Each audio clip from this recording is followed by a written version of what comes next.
श्री दत्तप्रबोध अध्याय 32. मातेच्या प्रश्नांची उत्तर.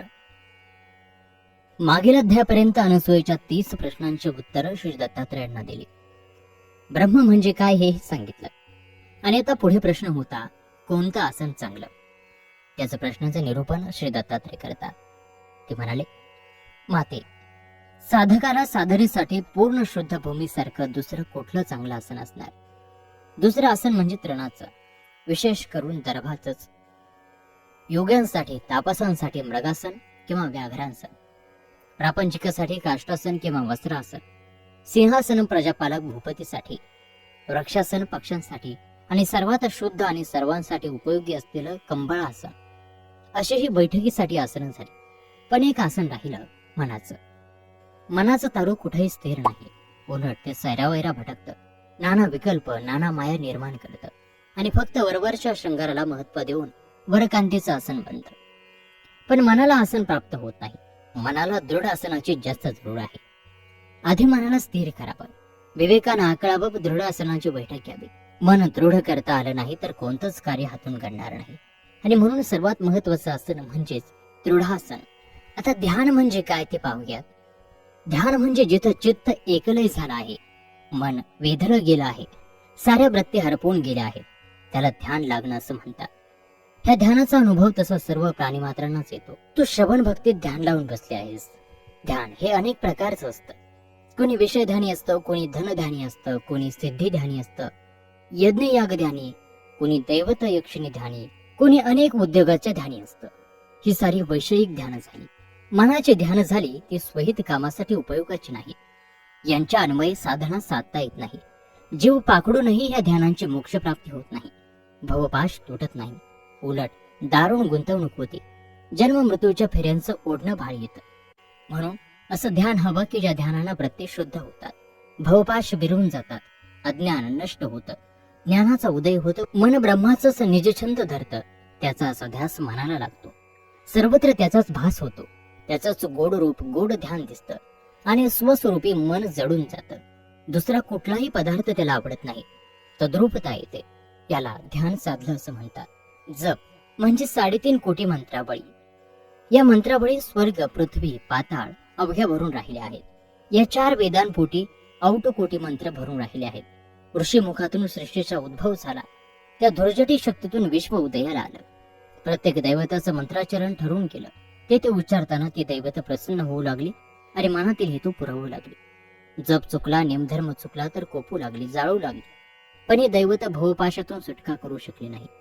मानवाचा जन्म मरणाचा फेरा चुकवू शकली नाही. अविनाशी पद देऊ शकले आहे.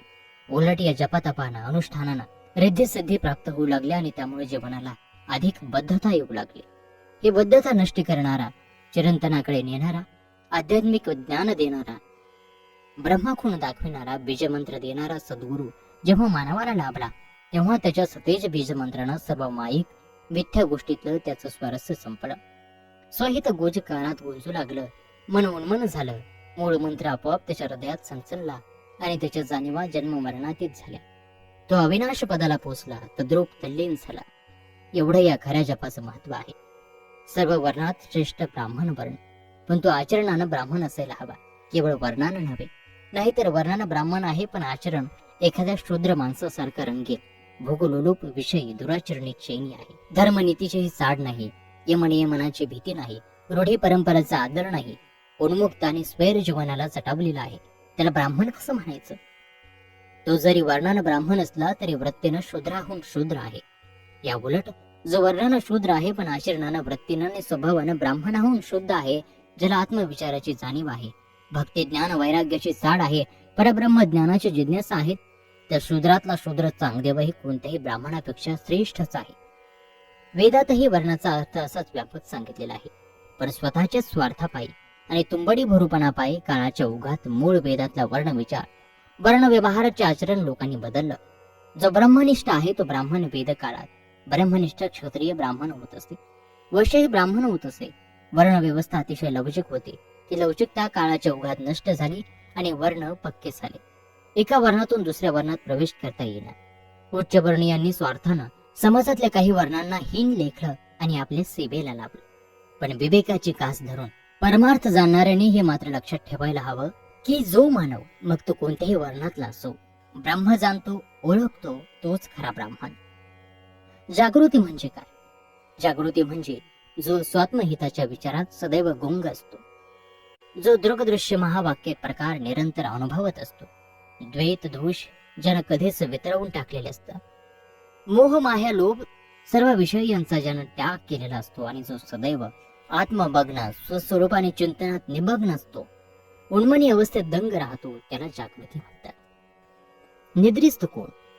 जो माया मोहात गुरफटला, स्वात्महिताला वंचित झाला, परमार्थ विसरून गेला, स्वकर्म स्वधर्म आणि स्वपंथ विसरून गेला, तो पूर्णपणानं निद्रा नवी उडाला. या निद्रामग्नाचं मन स्वकर्मात रमत नाही. लोभ हा त्याचा सखा. नेहमी माझे माझे असा सारखा मीपणाचा घोष त्याच्या मुखात. धुंदावलेलं त्याचं मन नेहमी लोभामोहात, धनदारा प्रपंच वित्त यांच्या पसाऱ्यात. हा अनर्थ आहे हे त्याला कळत नाही. मीच ह्या साऱ्या सुखाचं करता, मीच शहाणा पंडित असं त्याला अहंभाव निर्माण होतो. साऱ्या पार्थिव सुखांसाठी तो धडपडतो, जीव टाकतो. ती मिळवण्यासाठी सत्य मार्ग, सत्याचरण, सद्वृत्ती, सद्भाषण याचा वेळ प्रसंगी त्यागही करतो. ती तत्व झिडकारतोही. माया मोहाच्या लोभ विषयाच्या घनघोर निबिड अंधकारमय अरण्यात घुसतो. तिथून बाहेर पडण्याची स्वात्मतत्वाची ओळख करून घ्यायची त्याला इच्छा नसते. स्वहितासाठी तो जराही धडपडत नाही.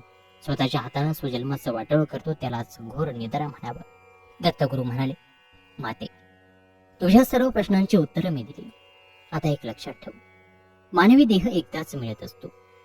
तो मिळाल्याची धन्यता मानून केवळ विषय उपभोगात न रमता, पार्थिव सुखात न लोळता परमार्थाची आस धरावी, स्वहिताची जाणीव बाळगावी.